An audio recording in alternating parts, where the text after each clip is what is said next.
यहाँ पे कुछ जेंटलमैन है, क्योंकि जो पेपर अभी हुए हैं उसके बारे में कुछ रिव्यू मैं लेने की कोशिश करूँगा।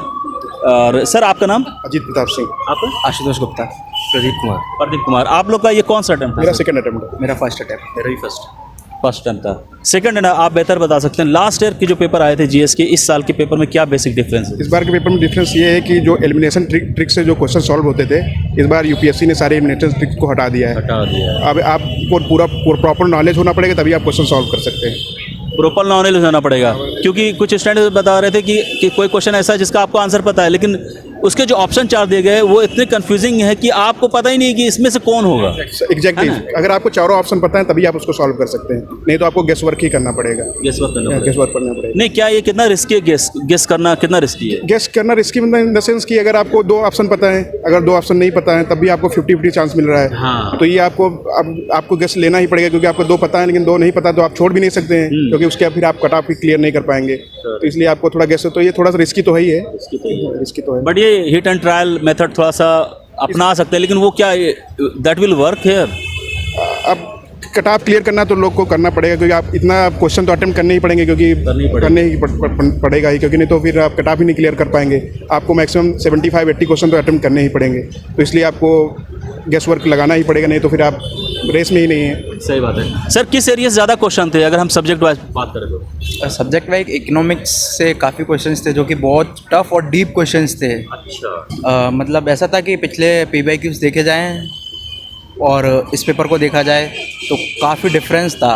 और मुझे लगता है कि अब आई थिंक जो कोचिंग करते हैं उन कोचिंग वालों को भी अपना चेंज करना चाहिए, पढ़ाने का पैटर्न चेंज करना पड़ेगा। और जो पढ़ते हैं बच्चे सेल्फ भी करते हैं उनको भी चेंज करना चाहिए ट्रेंड, क्योंकि यूपीएससी पिछले साल से ऐसा ही कर रही है, क्योंकि पता नहीं क्या मतलब वो अब वो बात नहीं रही, थोड़ा पेपर टफ ही होता जा रहा है। टफ हो रहा है, जैसे सीसैट में भी काफ़ी बार से पेपर टफ हो रहा है, तो सीसैट में भी चेंज कर रहे हैं। इस बार यूपीएससी ने जीएस में भी पेपर को काफ़ी चेंज किया है। सर, ये टफ है तो सभी के लिए टफ है, इजी तो सभी के लिए, ऐसा है क्या? हाँ, इस बार क्योंकि बहुत सारे लोगों से मैंने बात की है तो बोल रहे हैं कि इस बार पेपर थोड़ा डिफरेंट ही था, क्योंकि आप प्रीवियस ईयर क्वेश्चन पेपर भी।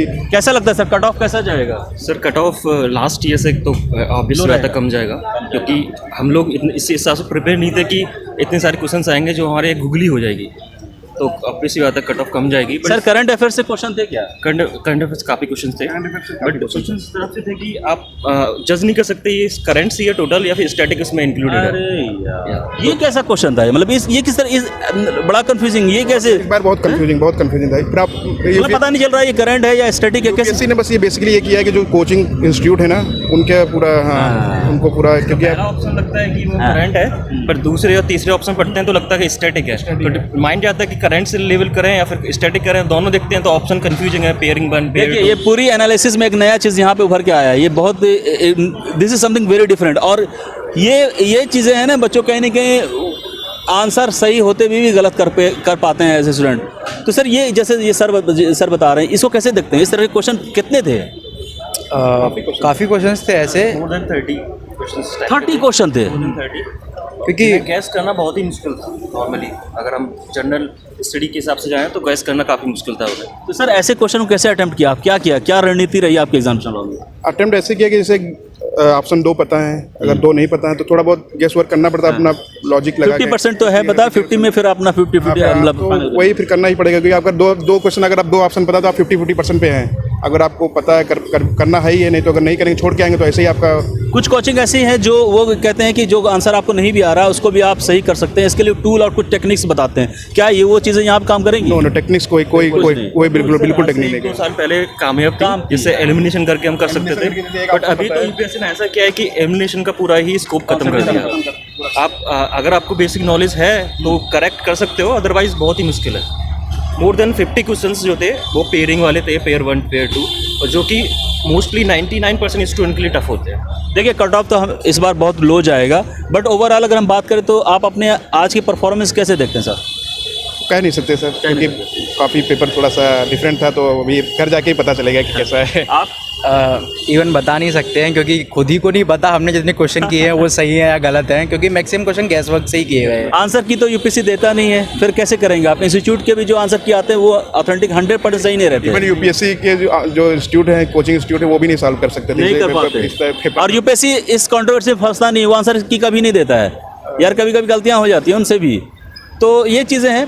एनीवेज मेरे दिल से दुआ है आप सभी के लिए। Thank you sir. इसी तरह मुस्कुराते रहिए आप लोग, भगवान आप लोग को, खुदा आप लोग को तरक्की दे। और सीसेट जो पेपर हो रहा है, जो कमियां इसमें रही हैं उसमें आप, खैर वो तो पासिंग मार्क्स लाना है, बट ठीक है, वो मतलब अच्छा जाए आपका, क्योंकि वो खतरनाक, इसको इजी नहीं लेंगे सीसेट को, है ना, क्योंकि इस बार दोनों में से कोई इजी नहीं है। पहला लगता था कि सी सेट टफ है, बट इस बार तो ऐसा लगेगा नेक्स्ट ईयर भी कि जीएसपी उसी हिसाब से आने वाला है, तो तैयार रहो, अदरवाइज। तो क्या करें, नेक्स्ट रणनीति क्या रहनी चाहिए ऐसे स्टूडेंट की जो नेक्स्ट ईयर देने वाले हैं आपके हिसाब से? यू आर द एक्सपर्ट, बोलिए।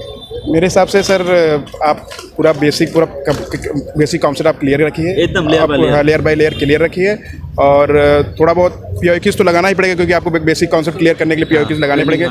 और अब यूपीएससी ट्रेंड चेंज कर रहा है, तो उसके अकॉर्डिंग पढ़ना भी पड़ेगा। जैसे कि काफ़ी चीज़ें जो प्रेजेंट चीज़ों से रिलेट करके पूछ रहा है, जैसे अभी इन्होंने स्टैटिक और करंट की बात, हाँ, स्टैटिक करंट मिक्स करके क्वेश्चन पूछ रहा है, तो उस तरह आपको बैलेंस बनाए रखना पड़ेगा, उसी तरह से आप। ये 360 वगैरह जो आता है उससे कुछ नहीं, फ्लॉप हो गया, पूरा फ्लॉप 360 फ्लॉप हो गया है। जो भी इंस्टीट्यूट है बुरा मत मानिएगा, कोई 360 का कोई काम नहीं है। Last to last year ORN में, ओल्ड राजेंद्र नगर में 360 के करीब 1000 बुकलेट को जलाया गया था चौक पे। इस बार भी जलाया जाएगा। एक दो क्वेश्चन तो किसी से भी आ सकते हैं, वो तो मैं भी बना दूंगा तो आ जाएगा, बट ये 360, अब ये नेट ये है, ओवरऑल होलिस्टिक एनालिसिस ये है कि आपको पढ़ना है, बेसिक कॉन्सेप्ट क्लियर करनी है, लेयर बाय लेयर। ऐसा नहीं कि आप कोई चीज़ स्किप कर देंगे, नहीं, आपको थ्रू आउट हर एक चीज़ का नॉलेज होना चाहिए। और एग्जामिनेशन हॉल में प्रेजेंस ऑफ माइंड आपकी बिल्कुल, आपको कूल और कंपोज रहना है, तभी आप आंसर कर पाएंगे। चलिए, thank you very much and hope all the best for your CSAT paper. Don't worry, मुझे ऐसा लग रहा है you are going to do best in your GS paper as well as CSAT. Thank you sir.